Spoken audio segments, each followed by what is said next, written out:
台湾很 OK 吗？在车站里面，买最好不要。这真的是恐怖行为吧？真的台湾不喜欢。Your Japan starts here. Let's go JP.com. Hello， 大家好，我是乐出国日本的吉店社长。大家好，我是乐视购日本的Fumi。那社长有没有看我们第一集？大家有非常多的留言呢？是那个我们的新计划吗？没错，我们的当然有看到有很多留言吧。大家反应这么热烈，也对这个日本生活上有各种的疑问，也都留言给我们。对，就是我们日本人也从来没有考虑过的问题。我们今天 Why Japan 第二集要讨论的就是在日本的电车跟新干线上面可以吃东西，但是却不能讲手机，不能讲电话。当然不行。这到底是为什么呢？我们今天就请我们日本人的吉田社长来为我们解答。为什么？为什么 ？OK， 好，那交给我吧，包在我身上。喜欢日本旅游，爱吃日本美食，想看观光列车与四季美景，快订阅我们！记得开小铃铛，接收所有通知，才不会错过新影片。好，为什么会讨论这个话题呢？原因是因为今年在台湾的台湾高铁呢推出了宁静车厢的政策。那在网络上，宁静车厢是宁静车厢，已经开始了吗？已经开始了，从今年的9月份开始。那在网络上大家就有非常多的讨论尤其是呢有一些带着孩子的父母压力感觉特别大，因为很怕呢一点声音就会打扰到别人，所以但是小朋友当然会哭吧？那样的话。如果说遇到这样的状况，该怎么样处理呢？那我们今天就来讨论一下说，日本车厢对于宁静的标准跟台湾有什么样不一样？是吗？我常常坐台湾的高铁吧，我从来没有觉得台湾高铁的车厢那么吵。有吗？社长的经验是觉得非常安静。我觉得啦。跟日本比起来，日本比起来差不多，我觉得是，你觉得呢？其实我有点久没有搭台湾的高铁啦，但是我的印象中也是觉得，大部分都是商务客比较多，所以也比较安静一些些。原来如此，是哦。但最近呢，因为就是国旅，台湾的国内旅游，也是慢慢在复苏，所以有很多家庭会选择搭着高铁。那这时候就会有带小朋友的这个担心。除了这个之外呢，我另外有一个蛮大的疑惑的点，就是在日本的电车上面可以吃东西，台湾不行，吃喝都 OK。但是为什么不能讲电话呢？就是我觉得那相反呢，那台湾地铁为什么不能吃喝东西呢？我的理解是比较不会怕就是打翻啊，或者是造成有些味道等等。是吗？有吗？但日本的还是虽然可以吃东西，但是还是很干净。我真的从来没有考虑过这个问题日本人比较不太会吃什么味道气味重的东西吧，比如说那个什么铁路便当那些，跟台湾的便当有所不同，就是那个是冷的，没有加热的，所以这个味道是一个很重要的问题吧。比如说我们关西人的灵魂食物511，你知道吗？肉包，就是那个味道很重吧。他们的店铺都在那个新大阪或者是京都新干线车站里面吧。但是这个新干线车厢里面打开肉包的话，这个味道很重，这真的是恐怖行为吧？所以我们日本人绝对不会打开511的肉包。台湾买盐酥鸡一样，那个买盐酥鸡上捷运真的太香了对。社长有遇过吗？我幸好没有遇过，但是我有听过好几次买盐酥鸡的，买臭豆腐的最好不要，不然肚子会很饿。虽然日本国内没有什么规则，但是如果你在日本的地铁、捷运里面吃便当的话，应该大部分的日本人觉得有点奇怪吧？特急、新干线那些什么距离比较远的，高级一点的车厢的话，可以吃东西。了解，在不同的车上面呢，就有不同要注意的事情。是的，这个没有写在法律里面，但是日本人都会遵守。那像是打电话也是法律没有规定。电话嘛，电话就是行动电话，刚普及的时候应该还可以讲电话。但是现在的话都不行，理由就是果然还是什么日本的电车很拥挤吧，所以距离很近，所以如果那个站在隔壁的人讲电话的话，当然听到他在讲什么，所以就会顾虑到这个原因，所以不会在电车上讲电话。台湾的话可以讲电话吧？台湾可以讲电话，大声讲电话也可以吗？完全没问题，完全没问题。是哦。那如果说在电车上接到老板的电话，该怎么办呢？先下车再讲电话吧。先找一个最近的站，先下车之后，好好的联络之后再回去。是的。哇，就是新干线的话，也可以到什么车厢跟车厢中间的这叫什么 decky 那个地方可以讲电话。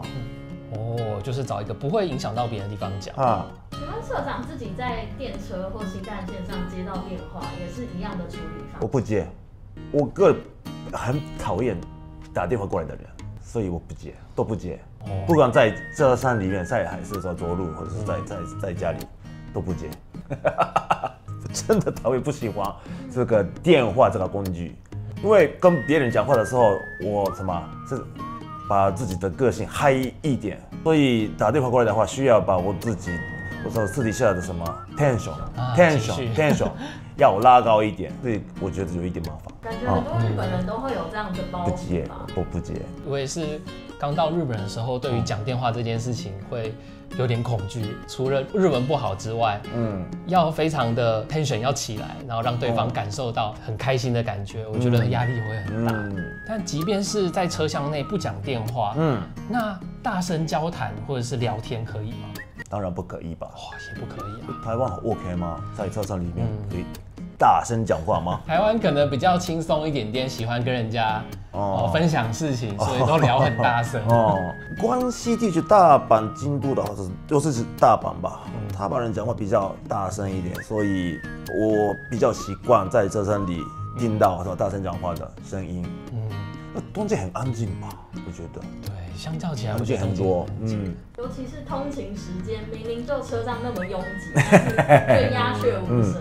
我觉得刚来日本的时候，感受到这个现象，会觉得非常不可思议。所以大家如果来到日本旅游的时候，也要注意，不要就是造成太大的噪音，影响到日本人。我觉得可以吧。可以大声聊天，OK 吧？いいでしょ。那除了就是发出声音，之外呢，对日本人来说，还有什么样的事情是在电车里面不要做的事情？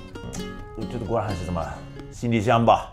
观光客的行李比较大，是理所当然的事。但是还是现在东京这边的话，到处都是外国人，所以大部分都拿着什么很大的行李箱，ちょっと嫌ですね。的确是，しょうがないけどね。尤其是如果在上下班时间很挤了，然后还要拖着行李，那真的是会造成大家的那个麻烦。订阅我们的频道，开启小铃铛，就能接受最新的日本旅游影片通知哦。这边有个数据呢，是日本的民营铁道协会统计出来的。是日本人回答的，是日本人回答的。最打扰人的行为，那分别是这个打喷嚏，就是很大声的打喷嚏。这个不管是哪一个国家，是尤其是什么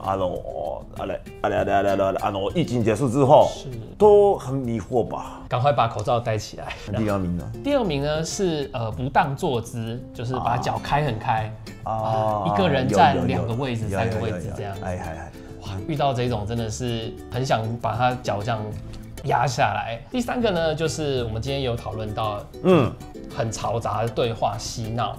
除此之外呢，其实也有非常多各式各样的理由，比如说乱丢垃圾啊，或者是坐在地上啊，然后坐在地上，感觉这些比较严重的事情，好像都是在晚上大家喝完酒之后会比较多。有不赖，像我这种喝酒喝到不行的人，躺在地板上，我喝的时候绝对不坐电车，因为很危险吧。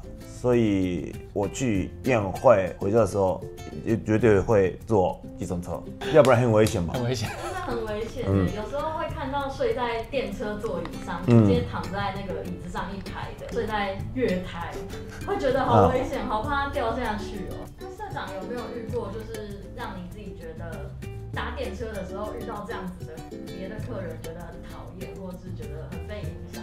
其实我最讨厌的行为之一就是什么香水吧，香水很强，香水喷太重的时候，在这个车厢密闭的空间里面，会特别明显，特别让人不舒服。我们今天讨论到这些问题呢，其实我觉得跟日本这个毒空气有相关。就是为什么日本人会这么重视社会的秩序？那就是说来话长，一言难尽吧。社长还有什么样的经验跟我们分享呢？在电车上的经验嘛。对，你遇过什么样的事情？我也讨厌那个耳机漏音，那音乐太吵，所以我以前我站在旁边的人，耳机声音太大，所以我故意配合从耳机漏出来的音乐摇晃身体还有一个事情，我最讨厌的行为，尤其在新幹線内是打键盘的声音太大，真的受不了，マジ嫌ですね。Enter 的时候，当。这么一说，我们办公室好像也有这样的同事。あいつだ，是那个人吧？对，大家如果不知道哪一集的话，请去看我们选举的影片哦。当。其实。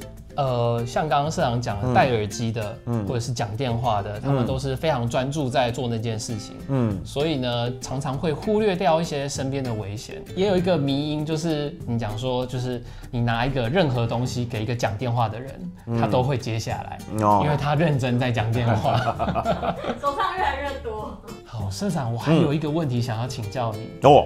就是呢，我们常常出差的时候会搭那个新干线嘛。新干线嗨。对，因为搭新干线时间蛮长的，我想说想要把椅子往后倒一点点。我看到日本人都会先跟后面讲一句这个魔法术语，我要把椅子往后倒，可不可以？那句话到底要讲的是什么呢？椅子を倒してもいいですか之类的。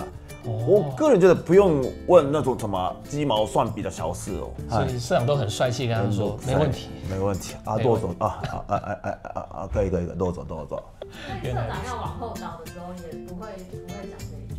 没有，绝对没有，絶対言わないです。都是慢慢的往后倒，不要撞到后面的人就好了。包括像刚刚这个问题，就是我来到日本之后搭电车有非常多的疑问，就是我该怎么样做比较好？比如说电话讲小声应该可以吧，或者是有客户打来，我想赶快回，等等问题。但是现在就知道说，下车之后再说。这些问题呢，我相信很多观众他们来到日本也会遇到。好，那如果大家来日本旅游的时候，在电车上有遇到什么样的问题，来请留言告诉我们。社长，我们经过今天的讨论啊，就是在电车上到底能不能讲电话？那其实我们的结论就是尽量不要讲电话嘛。就是我的结论就是希望日本人能更宽大的心，宰相肚里能撑船。所以如果大家来到日本呢，就是在车上讲电话、吃东西，旁边如果是坐社长，绝对没问题，分社长吃。这次我们讨论的问题呢，大家如果有任何的意见呢，也欢迎留言告诉我们。包括在日本的车厢内可不可以打电话、吃东西，跟台湾的这个宁静车厢到底合不合理，大家意见都可以留言告诉我们。结束了，我力。那现在可以喝啤酒了吗？非常感谢大家的支持。那我们今天拍到第2集，也有一个特别的地方，就是我们在很特别的地方拍摄的。这边就是小料理吉田，就是我们去年新开的日本料理店。欢迎大家来日本旅游的时候，能够来这个代木站是的小料理吉田来这边用餐、喝美酒，说不定还会遇到社长哦。社长，很多人敲碗说想要看社长介绍跟日本酒相关的节目，社长有兴趣做一集吗？就是因为我们经营旅游网站吧，所以除了我之外，有很多我们的员工也到日本各地跑来跑去、飞来飞去，所以我个人也透过这出差认识日本各地的生产者，就是比如说农家、渔民啊，还有什么各种酒厂等等。所以这间店就是把那些日本各地的生产者的魅力什么集中在一起的一个日本料理店。然后皆さんお待ちしてますよ。大家好，我是吉田社长。想看更多精彩 MV 或是日本旅游相关资讯，记得订阅吉田社長 Japan TV， 多多支持我们哦！よろしくお願いします。如果喜欢这支影片的话，请帮我按赞、订阅，然后开启小铃铛，お願いいたします。大家如果还有什么想看的内容，也可以留言告诉我们哦。じゃあ飲み行ってきます。拜拜。拜拜。